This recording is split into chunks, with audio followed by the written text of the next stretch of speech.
This is a short one like me. Dudes with Brews on the Porch presents Michael Brews.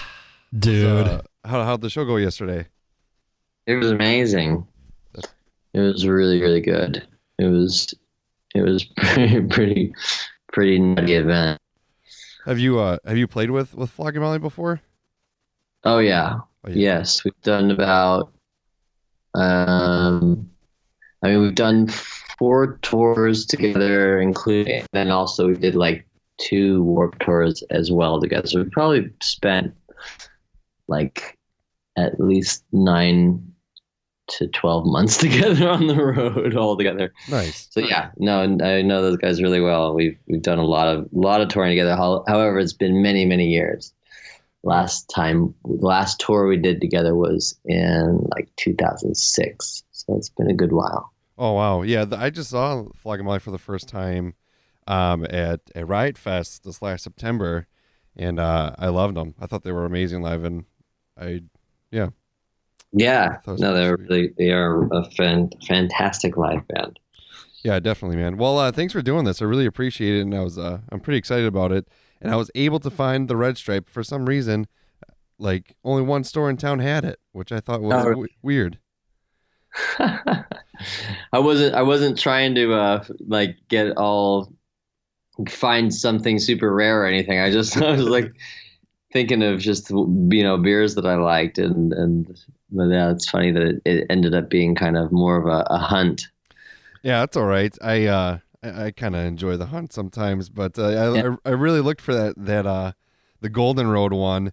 I know a guy that is like a beer distributor, and I like reached out to him, and I was like, I got to get my hands on this. But then when he said Red Stripe, I was wondering about it because it's a brewery out here in LA, and they got bought out recently from Anheuser-Busch or whatever. Mm-hmm. And now they have them and sell it at grocery stores and stuff like that. So I just assumed that they were went nationwide, but I guess they haven't. It's probably more still just local stores that carry it, not just all over the place. But since they got bought out from a giant, beer company distributor, I figured that was what was happening. But I guess it's probably still just a California thing. I think eventually it'll get over here, but yeah, man.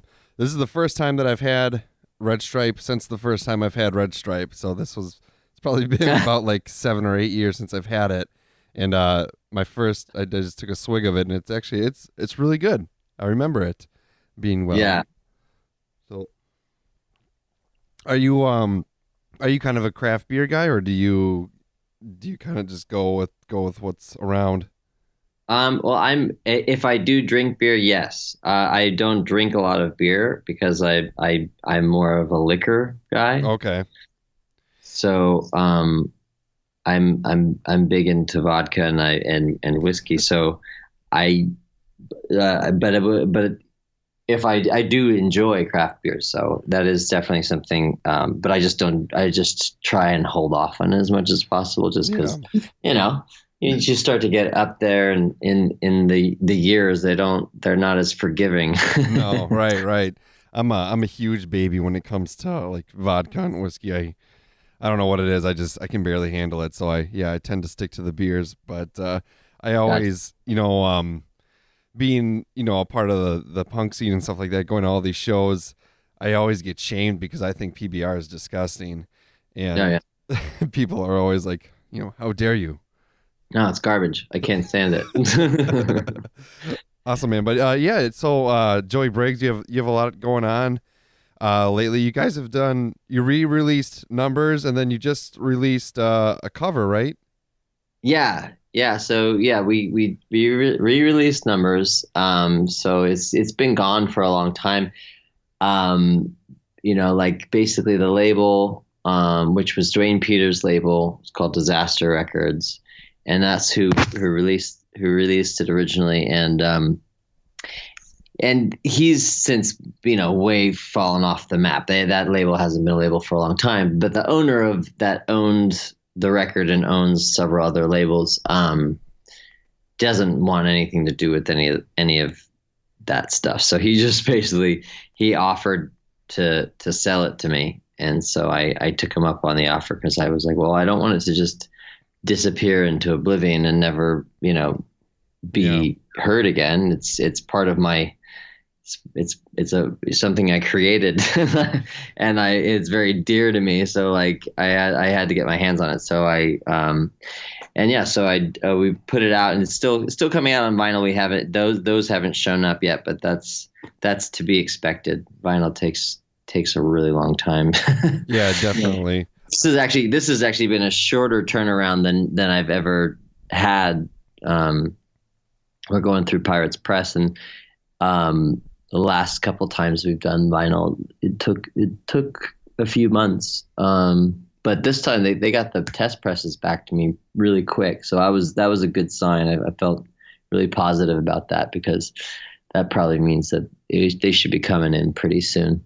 Awesome. And we're doing it like half, like a split color vinyl. So it's like we have half of them are red and half of them are blue. Oh, killer. Yeah. Yeah. I think I first discovered the Briggs. I think you were either playing with Dropkick Murphys or Bad Religion, at the Rave in Milwaukee. I don't know if you remember that venue too much. Oh yeah. It's got the 3 levels. Yeah, I've seen you guys there. I believe it was 3 times at the Rave, and then once when you guys played with Left Alone at the Miramar Theater. And that was really cool. The first time I saw you guys was after you released I think it was Back to Higher Ground. And then I was just like in love with the sound, and then I listened to Numbers, and that's definitely like one of my all-time favorite records of all the bands. Yeah, I really enjoy it. Awesome. Yeah, we have played the Rave quite a few times. Yeah, we played there with Bad Religion and Gallows, and then we did a tour with Dropkick there. We played there. And then we also did the Anti-Flag. When we went through there with Anti-Flag, we played in the downstairs room, and right above us in the middle room was T-Pain, wasn't it? T-Pain, yeah, T-Pain was playing, and I've never been to a hip hop show. I've never been to one. And the promoter let us go upstairs to check out the show. And I was just like, it was a totally different world. I was just like, this is so bizarre. Just like the whole, everyone's like got dressed up, It's like, I'm used to going to punk shows, right? But everyone's like decked out and like wearing like their nicest clothes they own to go to a show, and it was really strange because at the time, I guess, like, it was before, I guess, he had his own record, because he was more just doing producing and had like guest vocal spots from different songs from other artists. So like the show, like they kept stopping the songs in the middle of the song, and I was like, what the fuck is going on? Like, they're not even playing a full song. I don't understand. It was like kind of like a commercial in a way. They would like play a thing for like a minute and a half, and everyone would go nuts, and then they'd stop, and then they'd just be talking on the stage. There's like him and like a couple of his, entourage dudes, and they're just talking and like just making stupid jokes. And it was just like, this is so bizarre. Like, this is what a strange. I don't think they're all like that, because it was just sort of a particular thing, because it was because he didn't have his own full songs. Yeah. So it was just this really just kept being interrupted, and it was really bizarre. And then also the other, just that mentality difference is just so funny too, where like, as a punk band, if you do have a tour bus, you're kind of quiet about that. Like, you wouldn't be advertising the fact that like you've got your tour bus, you know what I mean? Because it's more of like, it's more about being working class or whatever, and humble. But he's got a tour bus outside that's got his face on the side of it, and he's like talking about how he just bought his own tour bus and everything. Like, what a different mentality. It's funny. Yeah, it's pretty. I've been to a couple shows with the Rave when like I think I saw the Matches there one time, and then Children of Bodom were playing downstairs, so that was kind of a different the shows ended at the same time, and you just see like very diverse group of people exiting the building, and I was like, wow, this is Totally. Yeah, exactly. Um, Yeah, I remember what you said, the Miramar or what, the Miramar, I think it was. Yeah, I think it's called that. what I don't remember. I'm trying to remember the show we played with Left Alone, and I just don't remember that show for some reason. There was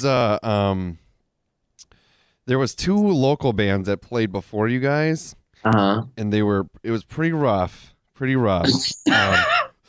then it was a As it pretty small tends to show. be. It was a pretty small show, but it was I thought it was a lot of fun because there wasn't a barrier between the stage or anything in the crowd, and we're all just singing along. This one, "Come All You Madmen" had come out, so I think you were touring on that record.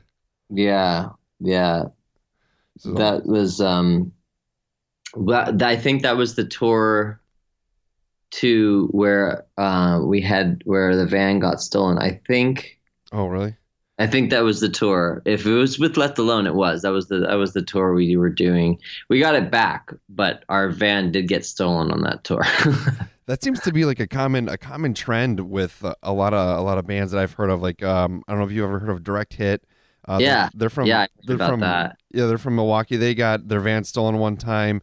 I know the Menzingers got their van stolen one time. It's like that just seems like a real common trend for whatever reason.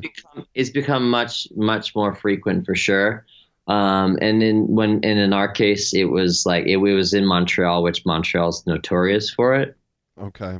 But it was outside of the city. That's why I thought we were safe because our booker actually told us not to come into Montreal early, just because there had been a lot of theft of vehicles, and so he was just like, just stay out of Montreal as much as you can.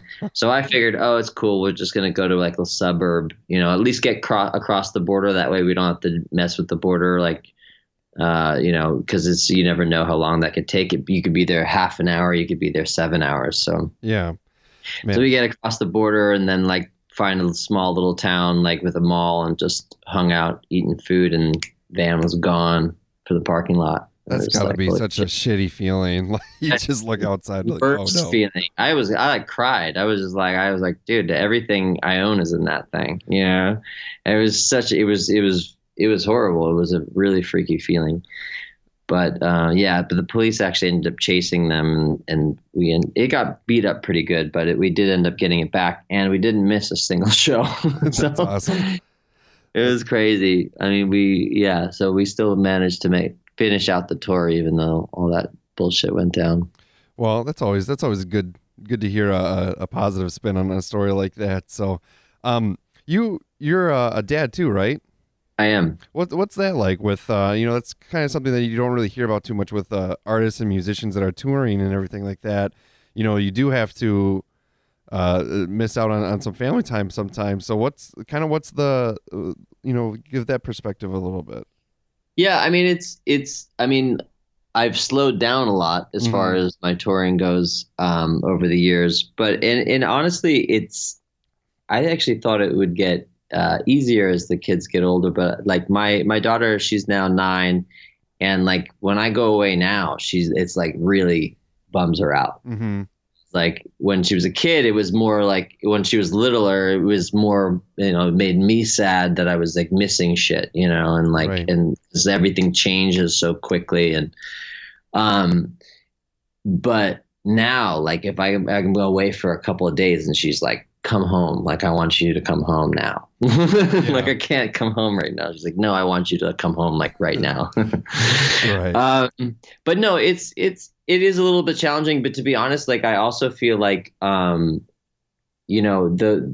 one thing that's positive about that is I feel like when you do give that opportunity to like have time away from each other, even as a marriage, even as kids and parents, see, you kind of appreciate each other more.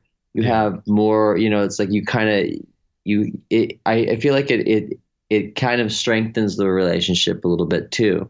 Mm-hmm. You're having that opportunity to spend some time apart and really, appreciate the fact when you are together and things like that.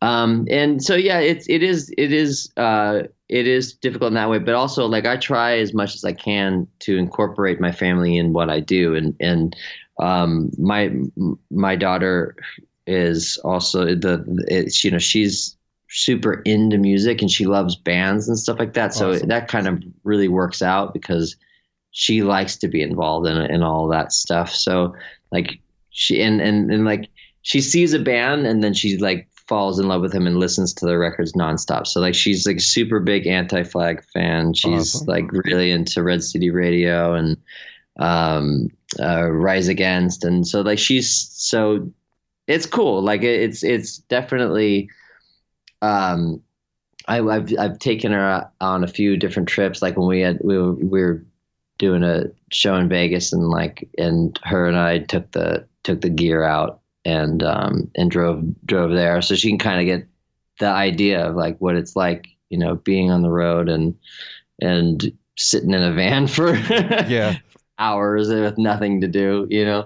That's pretty So- sweet. Yeah, I have a 10-year-old daughter, and then a 5-year-old son, and my daughter now, she's definitely getting to that point too where she's really into the music I listen to. She's a big Joan Jett fan. So Oh, nice. I took her to see Joan Jett the first time when she was 5, and then we went last winter too. And I'm taking her to see Laura Jane Grace and the Devouring Mothers next Oh, nice. month.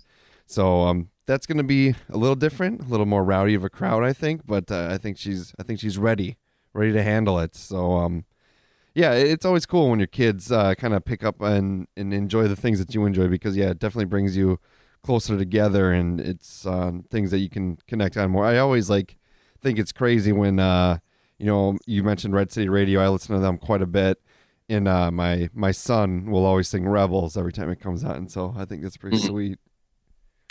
Yeah, that's awesome. It's good. It's good when your kids have good taste. I mean, like the only thing that is tough is they'll just want to hear like one song for a Right. while. Yeah. So we'll just be on repeat, and it'll be that same song for like a good maybe week, and then they'll move on to something else. But like, right, it's that she goes through these phases where like right. And funny enough, actually, because I guess we've been rehearsing and stuff like that a lot lately. So because we had the show at the Palladium yesterday, and so she's actually on a Briggs kick right now.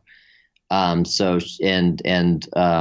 started off because we because of the cover we did. So we did the Cox Bar cover, Because You're Young. And so I was listening to mixes in the car. And so we were listening to that like on repeat over and over and over again. And then she got on to listening to Panic. And then we were listening to that in the car, like on repeat in the morning on the drive to school. And now, right, today she's on Dead Men. So like Dead Men's like her song right now. So that's like when we're in the car, that's all we hear. So it's just every 2.5 minutes is the same song again. It's like, oh my God. Yeah.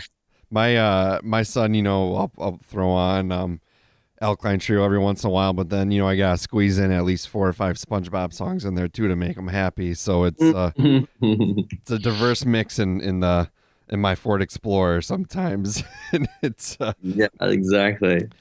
but so the show you did on with Flag and Molly here on yesterday, are you guys doing any more touring, or is there anything to look forward to coming up? Yeah, I mean, like this is sort of like a little bit of like a spark for us. We've been toying around with doing some stuff, and this was kind of cool that it came up, because I think now that we have sort of been putting things out and doing some things here and there, people are starting to remember that we exist. You know what I mean? And actually like are just reminded that we've been a band for a long time. And so it's cool, because this does make me want to do more stuff too, because it was a really fun event, and I do, and I miss doing it in the capacity that we were doing it. So if there's definitely some plans that are going to come up this year, and Cool. we've been kind of formulating things, but nothing's set in stone yet. But it's starting to come together. Awesome. It's always good to have the little think tank going and everything like that. You have a solo EP and is it 2 full lengths or just 1 full length? One full length. 1 full length. Okay. And you play a lot of local shows. Do you do more your solo stuff, or I saw a couple times you did like a Operation Ivy set, I believe, or at least a couple songs. What kind of stuff have you been doing normally? It's besides like the Briggs shows. Yeah, I've over the years I've been doing quite a bit of solo stuff here and there. I did actually a couple of tours as well, but in Europe and US. But yeah, I do that, and then sometimes I'll get like a group of dudes together, and we'll do some and we'll do it kind of more full band-y, if you will, like with mandolin and piano and stuff like that. Mm-hmm. But yeah, the Op Ivy thing is a thing that me and the drummer from the Briggs and 2 other friends of ours, we do it it's like an annual thing that we do. Oh, cool. And so every year we there's this pub near us that we pretty much take over and do this insane show. And it's been really fun. I mean, like there was a couple of years where we actually did more than just the one show. Like because we were getting people offering us to do different shows, and we played with like Manic Hispanic and a few other gigs like that.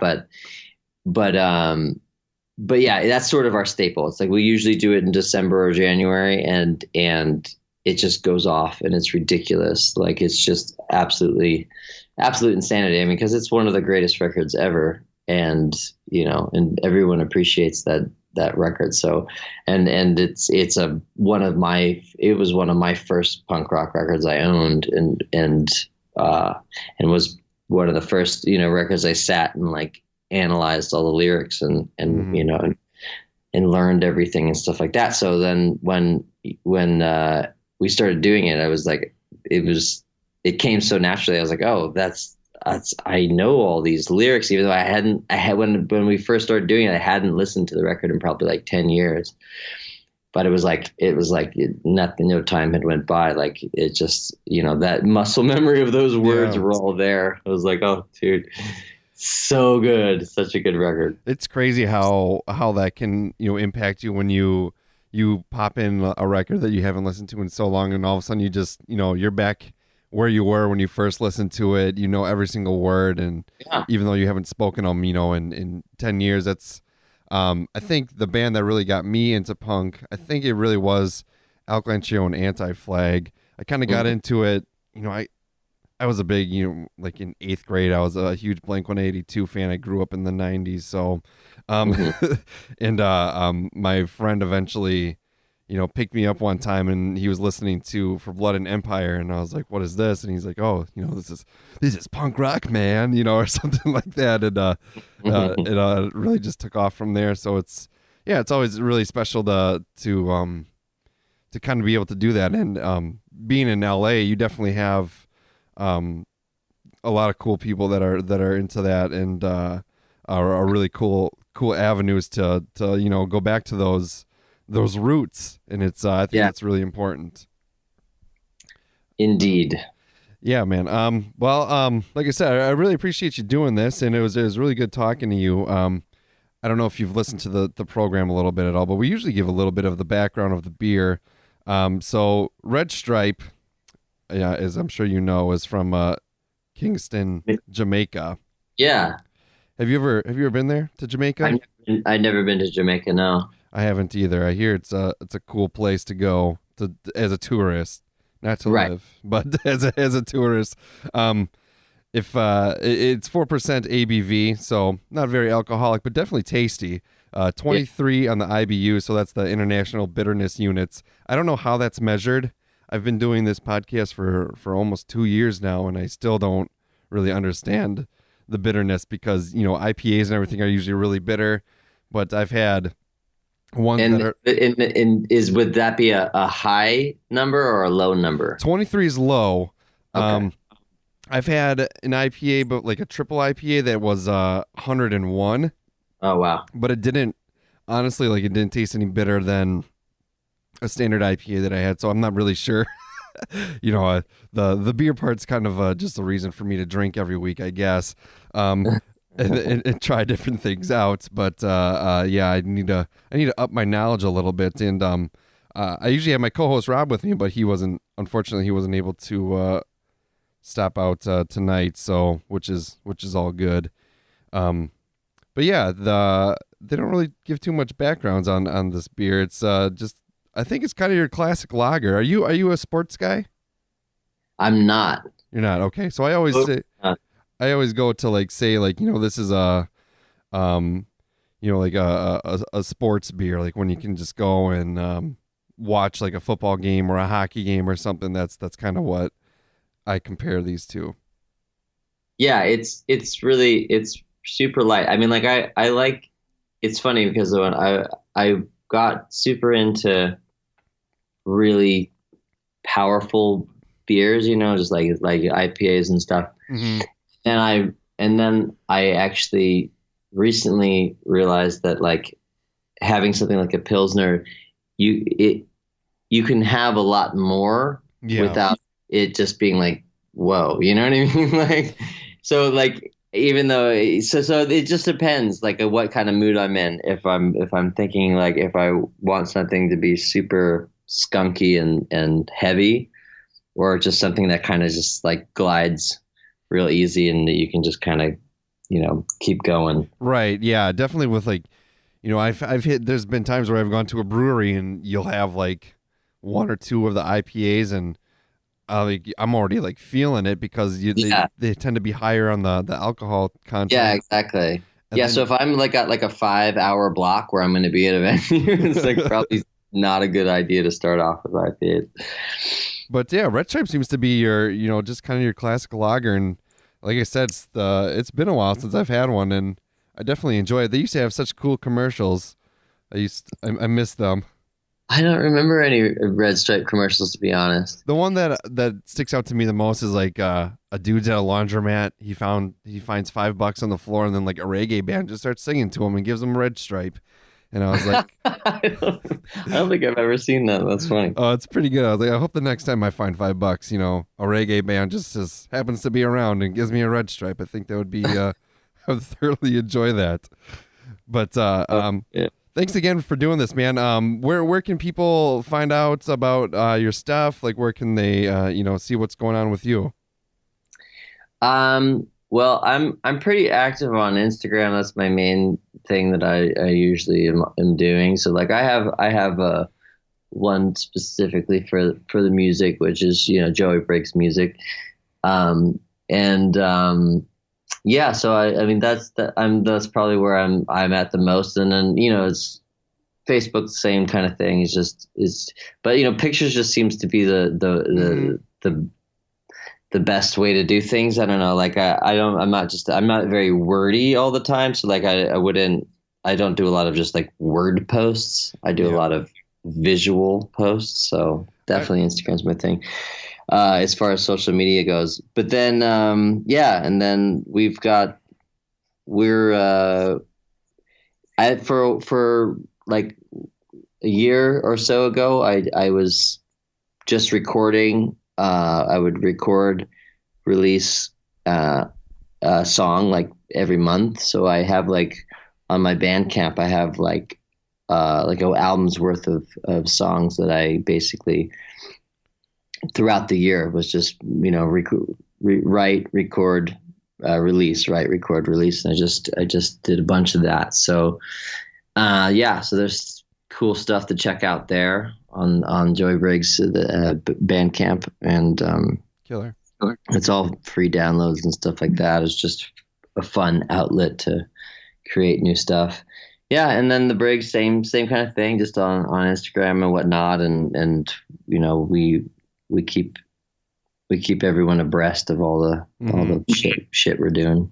Yeah, man. Awesome. I really appreciate it. And then, is it cool if we spin a song or something? Yeah, let's do it. All right, cool. We'll take one off of Numbers. What's your favorite song off that one? Well, let's see. That's a good question. I guess the Red Alert. Actually, I think Red Alert's my favorite song. Really? There. Awesome. So we'll end it with that. And thanks again, man. I really appreciate it. And kind of fanboying out a little bit. So it's pretty cool. Awesome, man. Well, yeah, it's good talking to you. All right, thanks, man. All right, take care. Bye.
made yourself. But now you're under attack.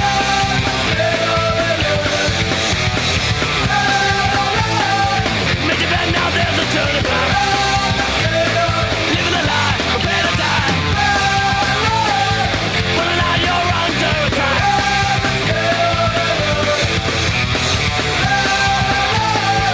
Make your bed, now there's a turning back. Living a lie, prepare to die. Time turning out, it goes tick, tick, tick, tick, gone. Bleeding heart and dying soul, change this revolution. But your mind don't change, they'll be the same. Another false solution.